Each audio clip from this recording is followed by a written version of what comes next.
Okay. Before we begin, I would like to do a moment of silence, please. First and foremost, I'd like to do a moment of silence on behalf of Lenny Gessler and his family. Lenny passed away a few days ago. He was a dear friend of all of us, but most importantly, he was a lifelong friend of Commissioner David Ditzler. So on behalf of his family, we'd also like to have that moment of silence. And in lieu of the recent tragedy of the attempted assassination on former President Trump, we thank God that he was not killed. And we also want to say a prayer for those who did lose their life, particularly the firefighter who shielded his family from the array of bullets, and those who were injured and hurt, and say a prayer on behalf of all the safety service people who were there to try to quell that incident. So if we could please do that, I'd greatly appreciate it.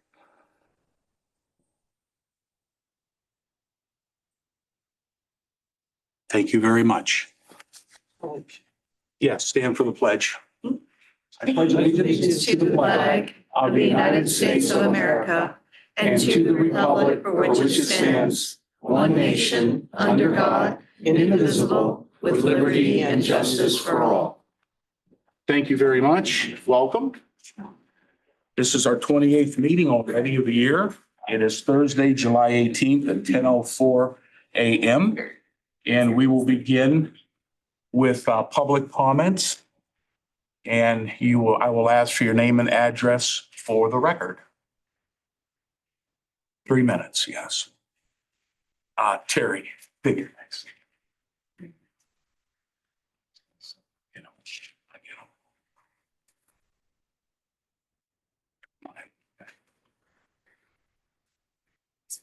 Terrence Piasarco, Lowville, Ohio. I don't know what the bigaboo about joining the union. I benefit from a union. 30 years at Schwabel's, we had to have a union because you had one owner that would throw the time cards back into the supervisors' faces, saying we're not going to pay these guys overtime. They should, and the women that are working in the factory should stay home and let the man take over. And this was saying by another woman.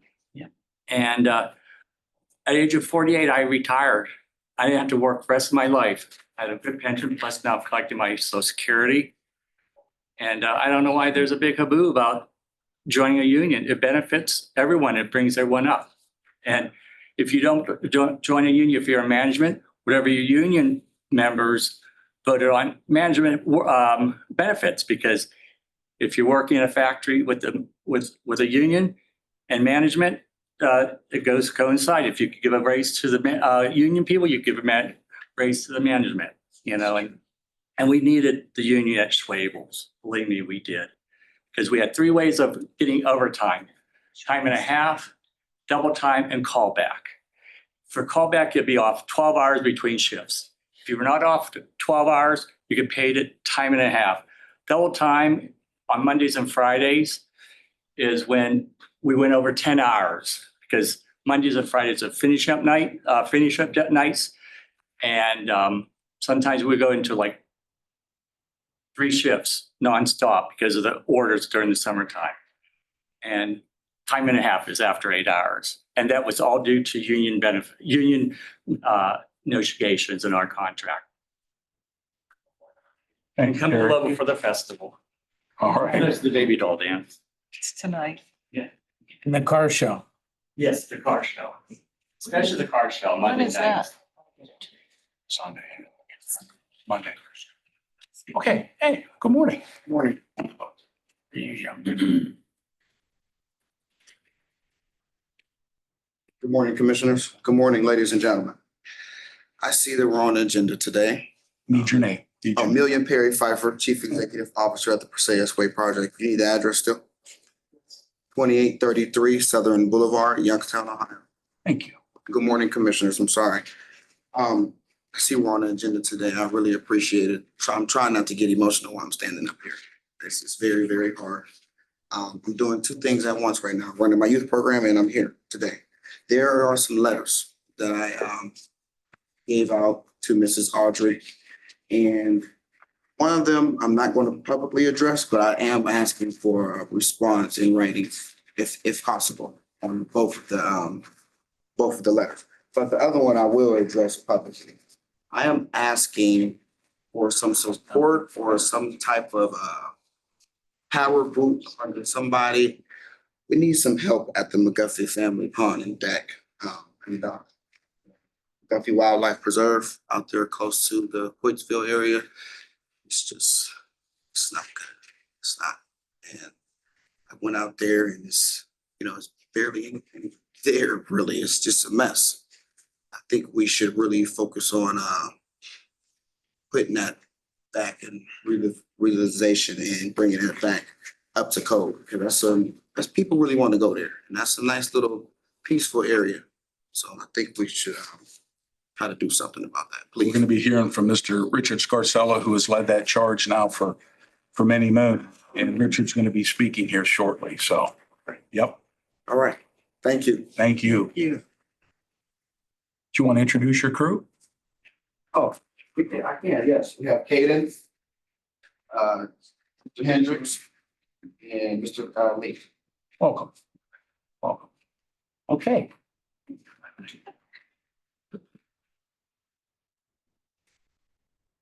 Thank you, Commissioners. My name is Amy Pfeifferich. I'm the Director of the Public Library of Youngstown and Mahoning County.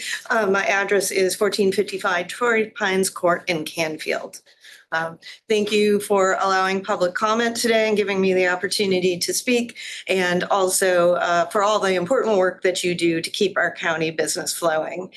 One of the items on your agenda today is the library's levy. The documents, as I was just looking over them, our library's attorney, Marty Betcher, show that the library has been in this community since 1880. Evolving from Youngstown specific to serving some of the communities within the area until we were countywide. So all that time we have focused and continue to focus on literacy, workforce development, and providing the information that people need in order to succeed in Mahoning County. So we are very excited to come back to the commissioners today, as well as the voters in the fall, to continue that work. The local property tax levy is a full half of our budget. So we consider that keep the lights on money. It's what we use to keep our buildings running, put the books on the shelves, and pay the staff. And so because of that, we are able to serve people throughout the county every year. We saw over 650,000 visits in 2023. Almost 100,000 attendees participated in our programs, and our computers and Wi-Fi sessions continue to be well used as people are pursuing both their business development, their personal learning, and of course, early childhood literacy. So thank you very much for considering our proposal. And I wish you the best of luck today with all of the items on your agenda.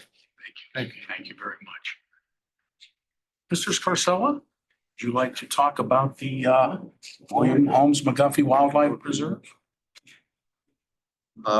Richard Scarcella. Yeah. 6744 Applewood Circle, Boardman, Ohio. Express our appreciation for continued support from the commissioners in our attempt to hold Millcreek Metro Parks accountable for providing a fully maintained, accessible facility in Placerville Township, McGuffey Wildlife Preserve on McGuffey Road.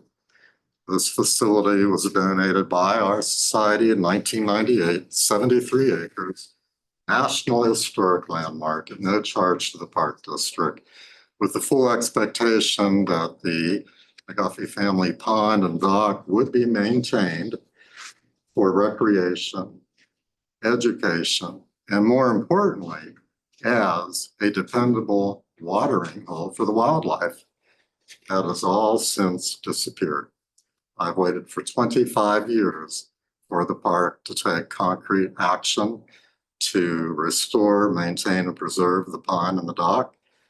There has been no action, and we have commissioned a professional report by Next Nature Limited showing a path forward where the remains of the pond could be excavated, restored, the dock to be rebuilt, and to try to return the facility into some semblance of what it once was. The residents of Coatesville, Camel, and Youngstown's Upper East Side depend on this facility as a tax-paying resident.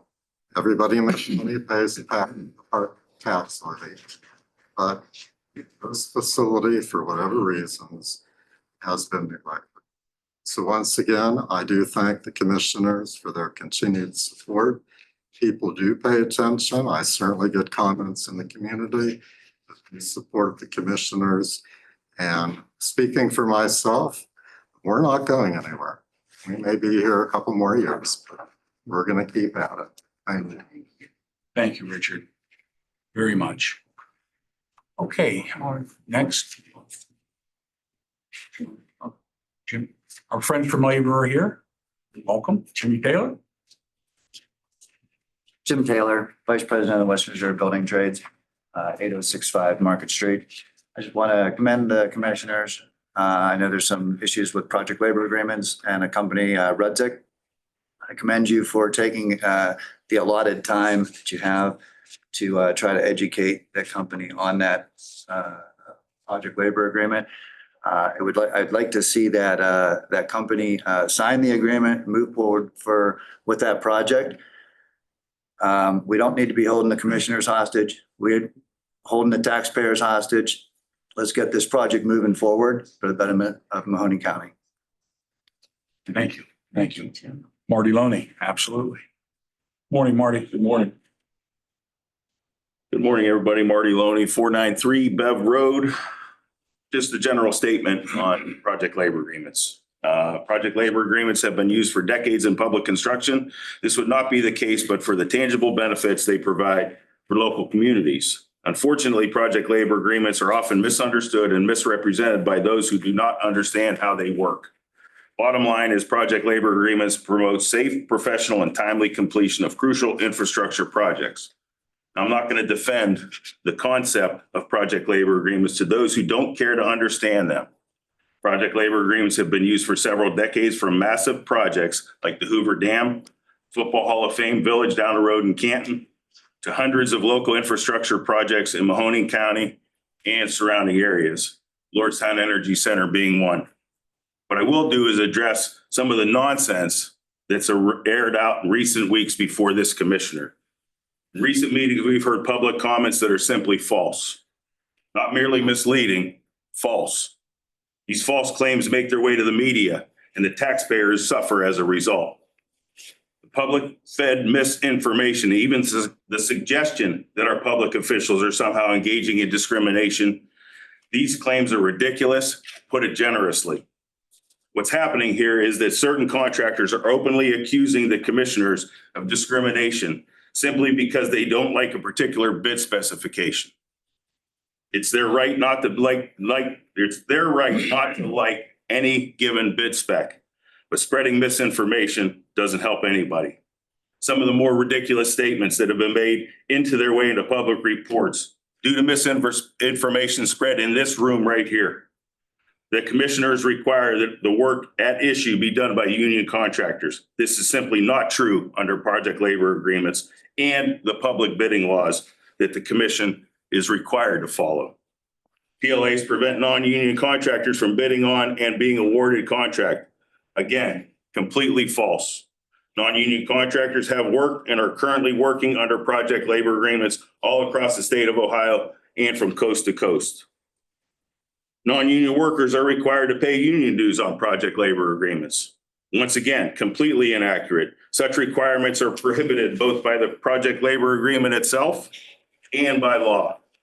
No workers are required to become a member of any labor union or pay dues to any labor union either before, during, or after the project.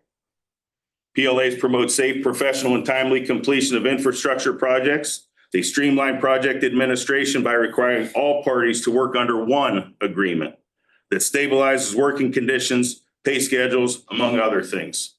The benefits in public construction speak for themselves and are well documented. The commissioners have chosen pursuant to its legal right to do so, to use a project labor agreement for certain infrastructure projects because of these benefits. Think about it this way. If the owners wanted an all glass building and a contractor come in and said, I want to put up a brick building, that's not in the bid specs. They have to follow by what the owners want. That's just common sense. If they don't want to do what's in the bid specifications, they shouldn't be able to bid on the project. Exactly. Think about, and I also commend the commissioners, just like Mr. Taylor said, in rejecting a bid that's non-responsive according to the bid documents. And in closing, I'd like to urge everybody in this room and those listening to the reports on this matter to use caution before falsely accusing the commissioners of discrimination. In today's world, there's enough misinformation in public discourse. Let's be better here in Mahoning County. Thank you, Mark. Next. Anybody else? No? Okay, thank you. All right, with that being said, we'll move into the business portion of our meeting. And I will ask for a motion to approve previous minutes of board meeting 27 and approval of bills for payment. Motion to approve approval of previous minutes of board meeting 27, Thursday, July 11, 2024, and approval of bills for payment. Second. Roll call? Commissioner Ditzler? Yes. Commissioner Remedy Agati? Yes. Commissioner Trafficani? Yes. Legal notice, grants management. Anna here? Anna's on. She's not here? Okay. Commissioners, this is a request for proposals for Mahoning County CDBG Program Administrative Services. Okay. Thank you, Audrey. Motion to approve legal notice number 1. Second. Roll call? Commissioner Ditzler? Yes. Commissioner Remedy Agati? Yes. Commissioner Trafficani? Yes. Journal entry number 1? Motion to approve journal entry number 1. Second. Roll call? Commissioner Ditzler? Yes. Commissioner Remedy Agati? Yes. Commissioner Trafficani? Yes. Moving on, we have agreements, letters A through G, and the first two are engineers. Pat Genetti. Morning, everybody. Letter A is an agreement with GIS Cartography and Publishing Services for the printing of the county maps in the estimated amount of $5,880. These are non-general funds. And letter B is modification number 1 with Burgess and Nyepel for engineering and adjunct services for the Glenwood Avenue Road Diet in the amount of $15,052. These are non-general funds and 80.8% ODOT funds. Thank you. Facilities, Alan? Morning. C is an agreement with Grace Services Incorporated for pest control services at various locations. The estimated amount of $14,220 for the first year with renewal option, general funds. Thanks, Alan. And letter D, recycling, Lou Vega. Good morning, Commissioners. Item D is our MOU with the Sheriff's Office for the day reporting program, which serve as the division of labor for the solid waste district. Okay, thank you. And sanitary, E, F, and G. Pat? Commissioners, letter E is agreement with the Contact Corporation for the replacement of a boiler at the Camel Wastewater Treatment Plant. This is in the estimated amount of $64,500, non-general funds. Letter F is an agreement with Ferris Marketing for consulting services to update, revise, and produce the Pipelines newsletter in the estimated amount of $5,500, also non-general funds. And letter G is an agreement with American Structure Point for professional services related to the Wilson Avenue Pump Station Replacement Project, which is improvement number 545 in the estimated amount of $37,000. These are also non-general funds. Thank you. Carol? Motion to approve number 2, agreements A through G. Second. Roll call? Commissioner Ditzler? Yes. Commissioner Remedy Agati? Yes. Commissioner Trafficani? Yes. Change orders A and B, engineers? Commissioners, letter A is change order number 1 with Marucci and Gaffney Excavating for the Western Reserve Road widening project in the amount of $2,656.06. These are non-general funds. And letter B, Pat? All right, letter B is for sanitary. This is extra work order number 1 with APO Horo Company for the Camel Wastewater Treatment Plant Blowers and Diffusers Replacement Project, which is improvement number 535 in the amount of $12,480. And these are non-general funds. Thank you. Motion. Motion to approve number 3, change orders A and B. Second. Roll call. Commissioner Ditzler? Yes. Commissioner Remedy Agati? Yes. Commissioner Trafficani? Yes. Resolutions. Motion to approve resolutions additions number 1. Second. Roll call. Commissioner Ditzler? Yes. Commissioner Remedy Agati? Yes. Commissioner Trafficani? Yes. Resolutions, letters A through H. Letter A. Audrey? Commissioners, this is a resolution determining to proceed with the submission to the electors of the question of levying a tax in excess of 10 mil limitation, the Reuben McMillan Free Library Association renewal of existing levy. Thank you. And sanitary? That makes, I'll take that.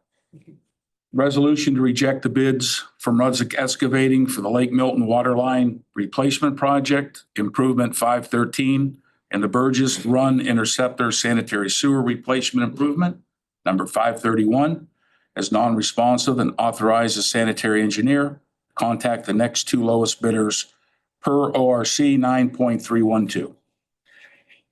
Any questions? Okay. Engineers, Pat. Commissioners, letter C is a resolution to accept the non-exclusive traffic signal easement agreement with the Myers Stores Limited Partnership for the new drive access on Mahoning Avenue. Okay, thank you. And grants management? I will do that. She's not here. Commissioners, this is a resolution approving the agreements and expenditures with the following agencies funded by the American Rescue Plan Act. The Perseus Way Project, $32,000, and Smith Corners Community Church, $50,000. Thank you, Audrey. And letter E. I'll give you a break on. Thank you, Don. Oh, I'm sorry. Commissioners. Is a resolution to support Domestic Relations Court making an application for a grant through the Office of Ohio Criminal Justice Services under the Violence Against Women Act. Maximum funds available are $60,000 with the cash match of $20,000. And those funds we've been obtaining since 2016, and it helps fund a staff position for a domestic violence coordinator. Thank you, Don. And prosecutor. Another break, Audrey. Letter F is from the prosecutor's office, a resolution in support of our application to the Ohio Criminal Justice Services for our Violence Against Women Act VAWA grant in the amount of $60,000 with a cash match of $20,000. That's for the continued funding of our VAWA and SVU unit in the prosecutor's office, which does specify vertical prosecution on all cases that affect women and children specifically that are typically sex-related cases. Human Resources, Facilities. Dina? Good morning, Commissioners. This is a resolution to accept the collective bargaining agreement with AFSCME Local 1156, effective June 1st, 2024. Thank you, Dina. And JJC? Good morning, Oh. Commissioners. This is a resolution approving the agreement with Prevention First to support the implementation of Sources of Strength program in local schools in the amount of $5,500 payable to Mahoning County. Thank you. Motion? Motion to approve number 2, resolutions A through H. Second. Roll call? Commissioner Ditzler? Yes. Commissioner Remedy Agati? Yes. Commissioner Trafficani? Yes. And for the good of the order, any elected officials or department heads would like to comment? Lou? Commissioners, I just wanted to inform everyone that we are having our first paper shredding drive this Saturday at the Canfield Fairgrounds from the hours of 9 to 12. You can bring up to 5 bankers boxes to be shredded on site at no charge. Very good. Next. Oh, Audrey? Anything? No, I appreciate everyone who turned out today and supported commissioners, and I do commend the commissioners on the job they do. the work they do here for the county and for the citizens of Mahoning County. Sometimes a lot of things get questioned and a lot of things get put out there. And as Marty said, a lot of information gets twisted or half truths. So it is important to know the facts, ask the questions, to make sure that you're informed. David? Carol? I also want to thank Marty and Jim and all of our friends that have come in that do have the facts on everything pertaining to the PLAs as well as the long road it took to get it to where it is today, which is fair to everyone. I also wanted to say that, as Marty said, and I don't think any of us could put it any clearer, that the misinformation that was out there that people have come to this meeting and spewed out of their mouth is false. And if they would have listened to what we've said from not only this podium, but also from the contracts, you don't, and I'm sure Dave and Anthony will reiterate this, when you have issues or you want a project and you go in and you pick up the packet and then you return it. I mean, what do? Put sunglasses on when you pick it up and bring it back and sign everything? Or do you bring it back, you sign it, you go to where you need to be to present it, and you pay your money and do what you have to do. And then you come here in this room and beat up people politically, which is totally wrong. And I don't care where I would say this, I would say this if I were running, but it's Dave and Anthony right now, and this is strictly a political move. And I don't believe that should be here in the courthouse or anywhere else in government. You want to play the political agenda, you do it outside. Don't bring it into here and use our people in our county and the residents of Mahoning County to play a game that you have. That's totally wrong. And what we do here has been reviewed 100 times by the prosecutor's office. And we had actual meetings with people years ago, and these people that were complaining were at those meetings. So that's all I'm going to say. And I'm sure Dave and Anthony, Thank you, Carol. I could say more, but then I might start saying stuff. They might have to bleep out of everything. Mr. Ditzler? Yeah, thank you, everybody. We appreciate your time and you coming and listening and adding input onto a lot of misinformation. But really, the facts of the whole situation are, it's a policy decision. If we look around in the world today, and especially with the construction going on, there are so many amazing projects.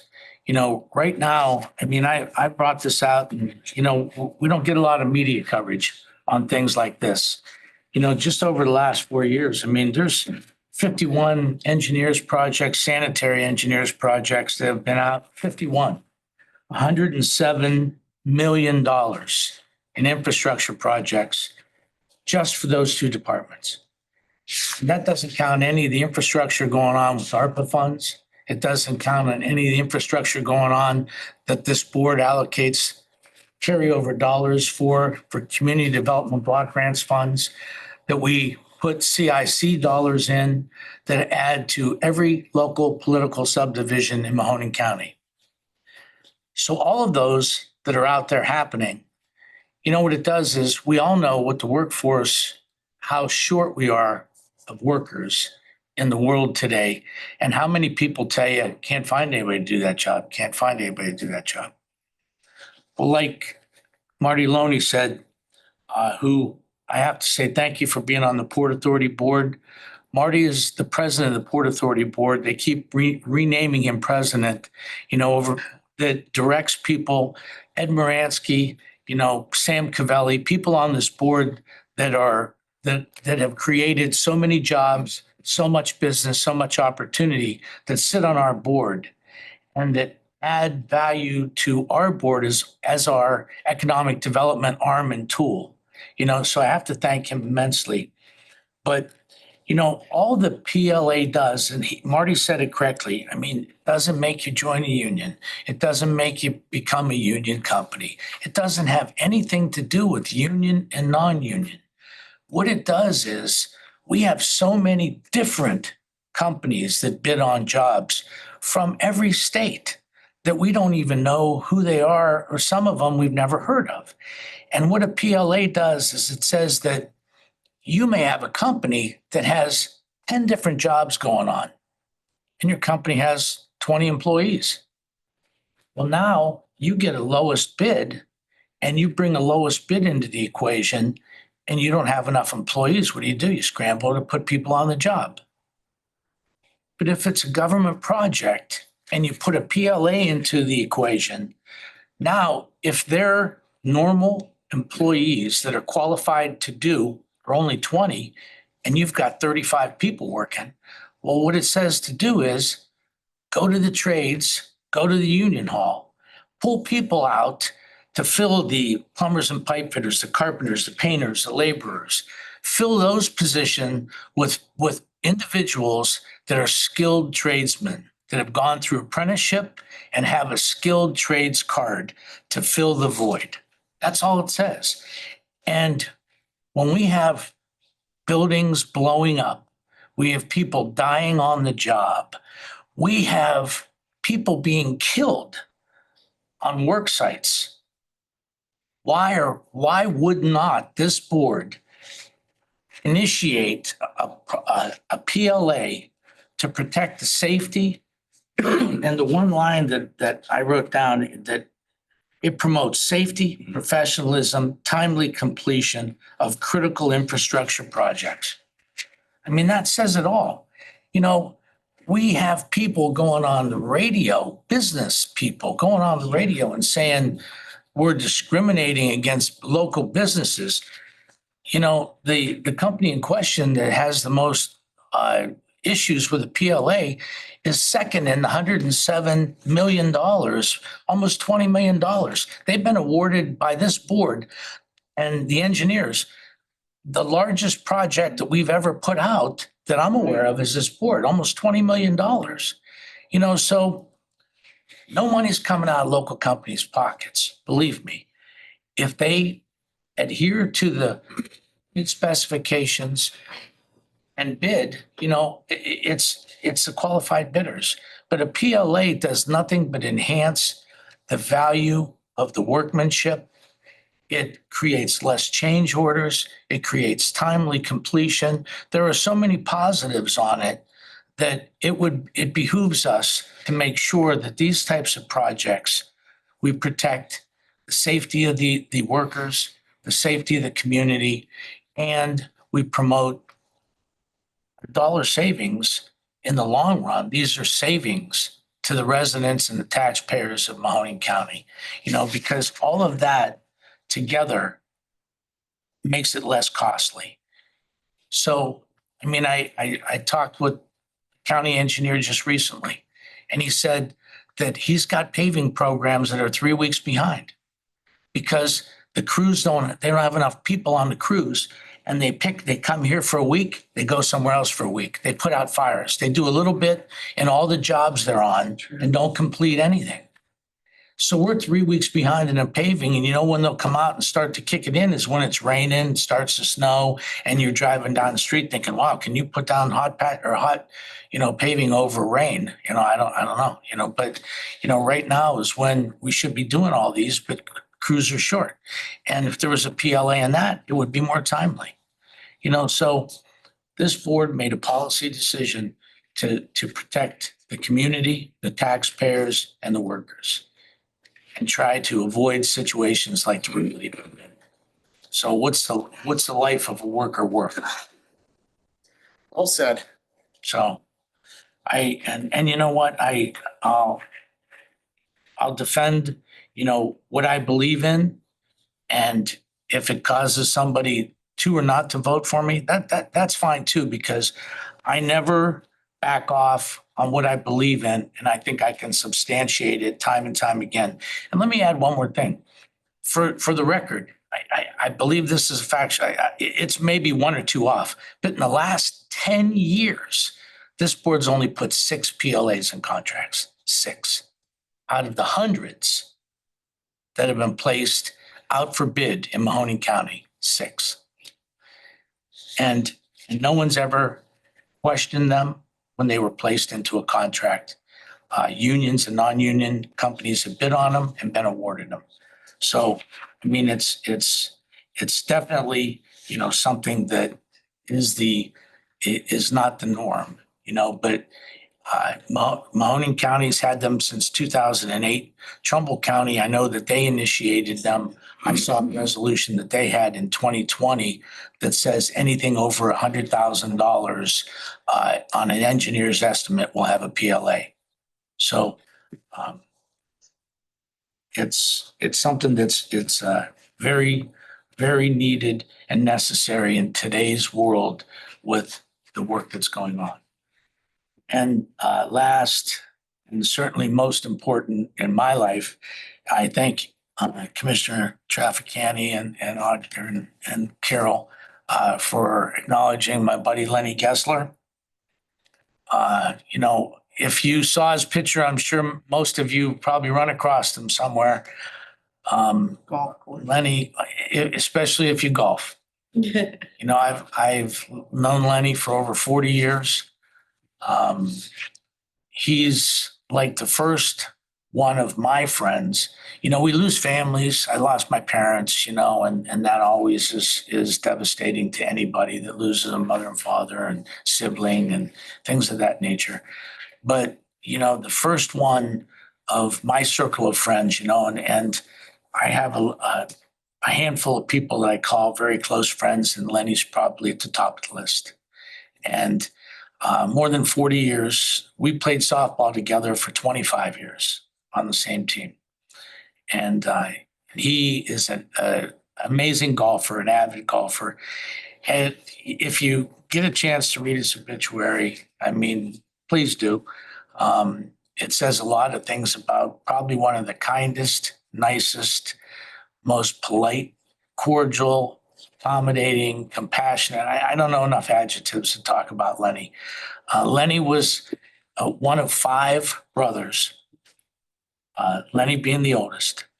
And his mother, Ellie, worked at the Board of Elections for a lot of years. And Lenny's father died of a massive coronary when Lenny was 12, and I believe his father was like 42. And Lenny went to Ursuline, but when his father passed, his other brothers, Bobby, Brian, Jeff, and David, they went to Cheney because at that time they couldn't afford a Catholic school with his father passing so young. And so his brothers went to Cheney, and we always give Lenny's like one of those guys that's so nice. We always give him a hard time. Yeah. And, he loved golfing, and he would always tell me, Dave, if I ever die, I hope it's on a golf course. Well, Sunday, Lenny showed up. Well, 2 things. He always said that. And I took him to the vet, and we had to put his dog down about 3 months ago. And we both cried at the vet. When you're putting your pet down, it's just one of those things where you're devastated. And he said, Dave, if I pass, he says, please bury Roxy with me. So both things are going to happen. One thing did happen. Lenny was at Mill Creek North Sunday, and he was late for his tee time. And Lenny was one of those guys in perfect physical condition, perfect. He was like 5'10" and weighed 150 pounds. And Lenny showed up late, and his group was like 2 holes ahead of him. I think they were getting ready to tee off on number 4. And they offered to give him a ride out to the hole. And Lenny says, no, I'll walk. I know the way. I'll cut through here. And they figure he walked about 1,000 yards to catch up with his friends at the tee box. And when he got to the tee box, he was winded carrying his bag, and he went up to tee off, and he fell over. His buddies ran to him, and he had died of a massive coronary. And so Lenny died on the golf course, which, at 68, I don't think the timing was so great, but, the place was fitting for Lenny. And Roxy will be with them today and tomorrow when we go through the services. So, I have to say my condolences and respect for the family and prayers and, one of, I'm sure just comes with getting older, more of your friends seem to pass. So, God bless everybody. God bless Lenny, and thank you for all your hard work on behalf of all of us. So thank you. Thank you, Dave. I know how close you and Lenny were. Lenny would drive us around in the parades. And honestly, like Dave said, everything he said was true. He's the most nicest individual. He didn't weigh more than 150 pounds, and he was like a picture of health. And I think we're all stunned by his passing. So you did a nice tribute to your friend. With respect to our friends in labor, I've known all of you for many, many years. This board has always had an open relationship and a cordial relationship, working hand in hand with everybody in labor. And I'm not just talking the construction trades. We've got almost 20 labor unions directly underneath Mahoning County, and we've worked out everything. And as far as demonizing and turning a PLA into a political football, that's not the way to handle things in the community. That is a public bid. That is public taxpayers' money. The commissioners found fit to do this the way we wanted to do it. And we felt maybe a few extra eyes on the job is not a bad thing. So I don't know how, it's hurting people and then to turn around. This is not an adversarial board whatsoever. We're very visible. We talk to people in private industry. We talk to people in government. We talk to everybody in labor. So I just don't like seeing politics being injected into something where it really should not be. This is about being qualified. This is about job completion. And it's about doing things what's right for the community and not getting to a point where things are being held up for unnecessary reasons. And if you look at the political climate today, it's very ugly. And, that's one way everybody likes to interject things in a political sense. Well, sometimes it doesn't work that way, because at the end of the day, 1 and 1 is 2 and everything has to add up and things need to be completed. And we certainly appreciate all of our private contractors that work in Mahoning County. I know there's been PLAs from labor with private contractors that you work on various projects throughout the state of Ohio, and some major projects probably down in Franklin County, down around Columbus. And they all seem to work. So we want to thank you for being here and all the work that this board has done to basically put these in place on certain projects. And we're proud to do that. And with that being said, Holly, when is our next meeting? On next Thursday, July 25th, at 10:00 a.m., and the Commissioners hearing room. Motion to adjourn. Second. Roll call? Commissioner Ditzler? Yes. Commissioner Remedy Agati? Yes. Commissioner Trafficant? Yes, thank you.